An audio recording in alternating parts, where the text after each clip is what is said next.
L'histoire qu'il ne faut pas oublier sur l'Afrique. Il y a au moins plus d'1 million d'Africains au fond des océans Atlantiques.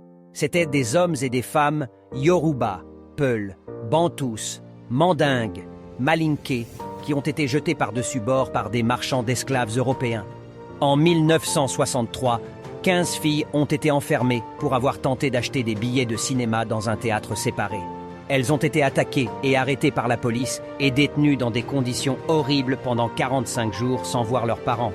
Les esclaves qui ont osé parler contre leur maître ont subi la punition du masque de fer.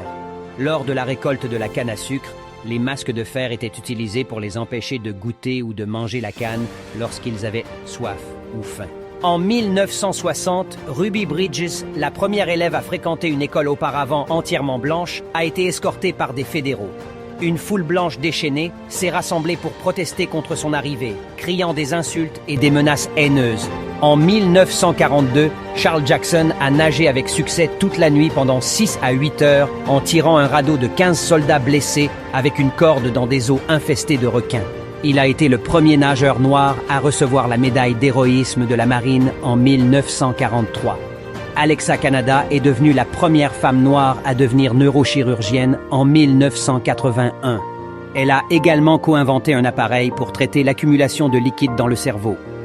Après avoir été libéré honorablement, Isaac Woodard, un vétéran de la Deuxième Guerre mondiale, a été attaqué par la police de Caroline du Sud en 1946. Il était resté aveugle toute sa vie. Les officiers ont été acquittés par un jury blanc.